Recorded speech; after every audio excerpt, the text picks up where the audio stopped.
Quand on veut lancer un podcast ou que nous en avons lancé un, est-ce nécessaire de suivre une formation pour penser obtenir des résultats?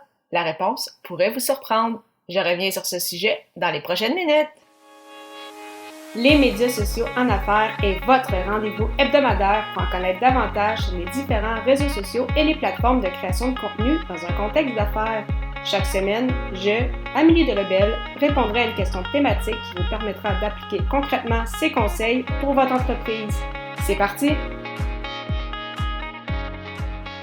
Salut et bienvenue sur les médias sociaux en affaires, épisode 126, alors que je réponds à la question « Est-il important de se former avec un podcast? » Alors, cet épisode a été enregistré à l'avance parce que je suis actuellement en République dominicaine, donc dans le sud, comme on dit ici au Québec. Et pour quelle occasion, en fait?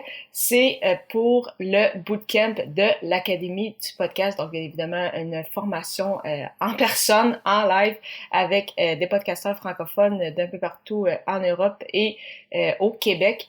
Donc, vraiment une très, très belle expérience, encore une fois. Le premier gros événement qui s'était tenu l'année dernière au Mexique.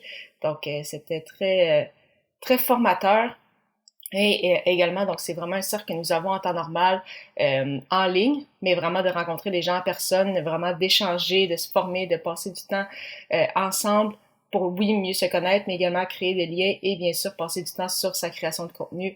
C'est vraiment quelque chose, il faut vivre l'expérience pour vraiment comprendre à quel point que ça peut être très, très, très puissant. Il y a plein de personnes qui ont vécu des expériences en fait transformatrices lors du bootcamp au Mexique et je suis certaine que ce sera également le cas en République dominicaine cette année.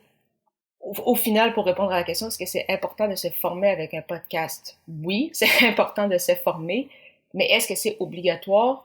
Non. Bien évidemment, il y en a plein qui ont lancé leur podcast, qui ne se sont jamais vraiment formés, qui ont appris au fur et à mesure en faisant des essais-erreurs et en continuant de progresser dans cette voie-là de la création de contenu.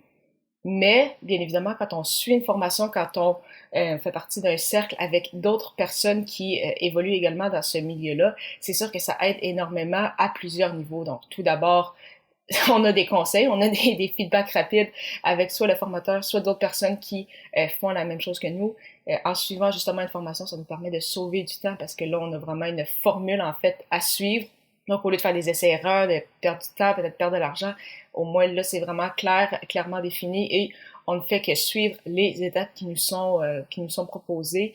Bien évidemment, c'est sûr, on a des conseils, on a des astuces au niveau, oui, de l'enregistrement, au niveau technique, quel équipement acheter, mais également vraiment au niveau technique pour, en fait, au niveau vraiment du contenu, comment bien présenter son épisode, quoi dire, quoi peut-être ne pas dire, comment faire ses appels à l'action, comment infuser nos idées. D'ailleurs, justement, en parlant d'idées, ça nous permet d'en avoir d'autres, également des nouvelles, parce qu'on échange avec ces personnes-là. Donc, il y a des gens qui vont avoir essayé certaines choses. Ça nous permet justement de prendre les meilleurs éléments de tout ce qui nous est partagé. Ça nous permet également, bien sûr, de sortir de notre zone de confort, de participer, oui, à un cercle comme ça en ligne. Donc, ça nous permet de faire des différentes activités, mais également, bien sûr, en présentiel pour justement vivre de nouvelles expériences. Et bien évidemment, ça permet de tisser des liens avec des personnes incroyables. Ça augmente, ça fait grossir notre cercle de contacts. Ça nous permet aussi des collaborations parce que des fois, on échange avec des podcasteurs dans la même niche que nous ou dans un domaine similaire. Donc, ça permet justement des collaborations en disant « Ah, mais je vais t'inviter sur mon podcast. On pourrait faire la même chose, etc. » Donc, vraiment, c'est assez magique tout ce qui peut arriver lors de ces moments-là. Donc, quand on fait partie d'un cercle ou lorsqu'on suit une formation en ligne. Et justement, ça m'amène à dire, qu'est-ce qui est en fait le mieux? Quand on parle de se former, est-ce que c'est vraiment mieux de se former via un mastermind, donc de faire partie d'un groupe de personnes où est-ce qu'on va échanger sur une thématique précise, dans ce cas-ci, le podcast, ou si c'est mieux de suivre une formation en ligne, donc où là, on a peut-être moins de contacts, c'est vraiment juste on suit une formation, on écoute les vidéos et on applique qu'est-ce qu'il dit.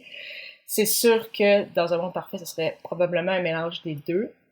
De mon point de vue personnel et c'est ça par expérience. C'est sûr que ça va dépendre aussi comment vous aimez mieux apprendre. Il y en a pour qui aiment vraiment mieux suivre des formations en ligne. C'est clair, ça leur permet d'écouter ces formations-là quand ils veulent, de revoir certaines informations pour par la suite appliquer ça concrètement.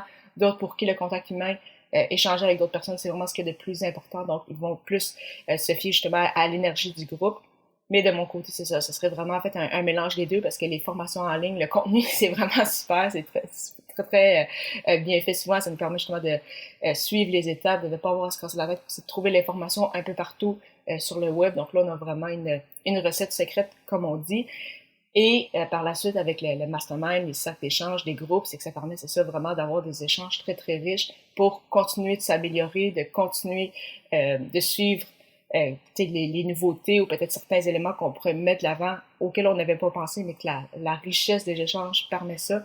Donc, vraiment, il y a des avantages en fait avec les deux. Est-ce que c'est nécessaire? Non, mais vraiment, ça amène des richesses incroyables à plusieurs niveaux. Donc vraiment, c'est sûr que si on veut pousser notre podcast à un autre niveau, est-ce que c'est important de se former? Oui, c'est de cette façon-là qu'on apprend plus rapidement, on devient meilleur et cela va se transmettre avec les résultats qu'on va obtenir avec notre podcast. Parlant justement de se former quand on a lancé ou qu'on passe lancer un podcast, j'ai lancé mes 2 balados grâce à la formation de l'Académie du podcast de Marco Bernard. C'est vraiment la formation la plus complète que j'ai vue dans la francophonie avec plus de 30 heures de contenu. Si vous souhaitez infuser vos idées, générer des revenus avec votre podcast et autres, je vous recommande vivement d'y adhérer au anniedelabel.com/lancer son podcast, lancer ER. Lors du prochain épisode, je répondrai à la question « Comment bien préparer son contenu en vue de la nouvelle année ?» Au plaisir de vous y retrouver!